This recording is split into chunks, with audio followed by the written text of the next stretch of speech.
देखिए, वीरेंद्र सिंह जी हमारे बहुत अच्छे दोस्त हैं, मेरे से उम्र में बड़े हैं, बहुत मैच्योर्ड हैं, बड़ा पॉलिटिकली लंबा जीवन रहा है। पर ये फैसले जो होते हैं ये हाई कमांड के लेवल पे होते हैं। हरियाणा का जो गठबंधन है उसको लेकर पिछले दिनों विप्लव देव जी की भी आपकी मुलाकात हुई थी।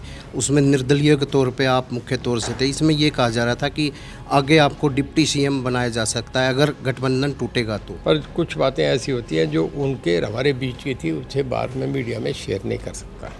सर, दीपेंद्र हुड्डा कहते हैं कि गुटबाजी है आज के दिन बीजेपी में काफ़ी बढ़ गई है नेताओं में आपस में। हरियाणा के बिजली एवं जेल मंत्री आज हिसार के दौरे पे, आज हमसे बात करेंगे हरियाणा की जो राजनीति पर। सर, अभी गठबंधन की बात की जाए तो चौधरी वीरेंद्र सिंह कहते हैं कि अभी हमें ज़रूरत ही नहीं है गठबंधन की, नहीं तोड़ देना चाहिए।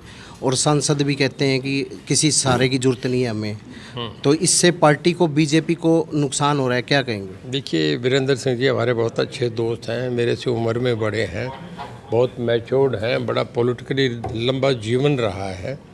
पर ये फैसले जो होते हैं ये हाई कमांड के लेवल पे होते हैं। जब बीजेपी और जेजेपी का समझौता हुआ था वो दिल्ली में हुआ था, वो ना हिसार में हुआ था, ना जींद जिले में हुआ था, ना कैथल में हुआ था। ये फैसले दिल्ली में होते हैं, दिल्ली के लोग तय करेंगे। मैं नहीं समझता कि इन बातों में फैसला कोई होगा तो ऊपर के लोग करेंगे।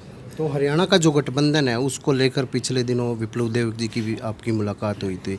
उसमें निर्दलीय के तौर पे आप मुख्य तौर से थे। इसमें ये कहा जा रहा था कि आगे आपको डिप्टी सीएम बनाया जा सकता है अगर गठबंधन टूटेगा तो। नहीं, मुझे ये तो नहीं कहा आपको डिप्टी सीएम बनाया जाएगा। ये पता नहीं आपको जानकारी कहाँ से पहुँची है, ना उन्होंने कही ना मैंने आपसे कही। पर मैं आपको ये ज़रूर बताता हूँ कि हमारी जो मुलाकात हुई उस पर ये विषय सारे उठे।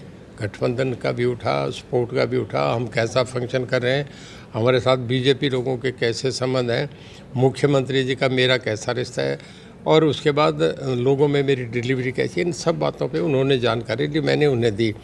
ये मीटिंग 1 to 1 थी, तो ये कैमरे की बातें होती है, वो कैमरे में हुई।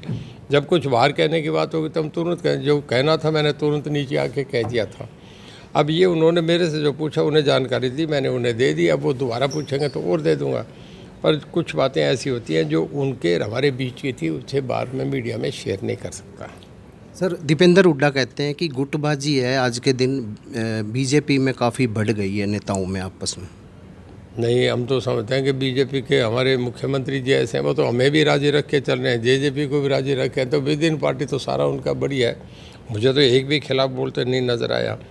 कभी भी बीजेपी बड़ी डिसिप्लिन पार्टी है, इसमें कोई भी आदमी कभी किसी बार एक शब्द भी नहीं बोलता। ये कांग्रेस में ज़रूर आते हैं, वो रहेंगे नहीं रहेंगे वो ठीक नहीं है, और वो अब तक कमेटी नहीं बनी, अब तक कमेटी का गठन नहीं हुआ, संगठन नहीं बना। ये कांग्रेस की रोज़ की आते हैं, वो कहते जाते हैं, उन्हें अपनी आते हैं दूसरों में दिखती है। बीजेपी में एक भी नेता का बयान बता दो ऐसा आज तक आया होता। सर, आप काफ़ी पुराने राजनीतिकार रहे हैं, तो ऐसे में अभी तक जो जितने मुख्यमंत्री देखें सबकी कार्यशैली में सबसे ज़्यादा कौन महत्वपूर्ण रहे? देखिए, मैं 3-4 चीफ मिनिस्टर देखे हैं, 3 कैबिनेट में रहा हूँ। देवलाल की कैबिनेट में भी, ओम प्रकाश जी की कैबिनेट में भी, और अब मनोहर लाल जी की कैबिनेट में भी। 3 तो मैं कैबिनेट में रहा हूँ। चीफ मिनिस्टर्स मैंने मेरे जीवन में हरियाणा में सभी को देखा है। देखिए, देवलाल तो मेरे फादर थे, उनसे तो मेरे लिए वो बड़ा कोई हो नहीं सकता। उसके बाद जो जितने लोग रहते हैं उसमें मैं समझता हूँ कि मनोहर लाल जी एक ऐसे मुख्यमंत्री हैं जिन्होंने मेरे मामले में कभी दखल नहीं दिया। आज तक मुझे कहते हैं लगे, चो साहब आप बहुत सीनियर आदमी रहे हैं, आपको बहुत एक्सपीरियंस है, आपका जो दिल चाहे वो करे। मुझे बहुत फ्री हैंड दिया है। इस करके बिजली में जो मुझे आज जो क्रेडिट है खाली उसी बात से मिल रहा है कि उन्होंने मुझे फ्री हैंड दिया और मैं काम कर रहा हूँ। चाहे जेल मंत्रालय था, चाहे बिजली मंत्रालय था, आप कहीं भी जाके पूछे, मेरी परफॉर्मेंस नंबर 1 पे आ रही है। अभय चौटाला जो इनेलो की यात्रा निकाल रहे हैं तो वो कह रहे हैं हम परिवर्तन लेके आएंगे, तो क्या कहेंगे इसको? देखिए, परिवर्तन लेके आना लोगों का काम है, अभी तो बहुत आगे की बात है। कुछ घटनाएं जो होती हैं उनका 3-3 महीने चर्चा रहता है, उसके बाद भूल जाते हैं। लोग नोटबंदी को भूल गए थे, लोग इमरजेंसी एक्सेस को भूल गए थे, सबसे बड़ा इतिहास था। पर 2 साल के बाद लोगों ने दोबारा कांग्रेस को ले आए। इन यात्रा का लंबे समय 1.25 साल चुनाव का पड़ा है, अभी कोई इन बातों का लंबा इफेक्ट नहीं करा करता।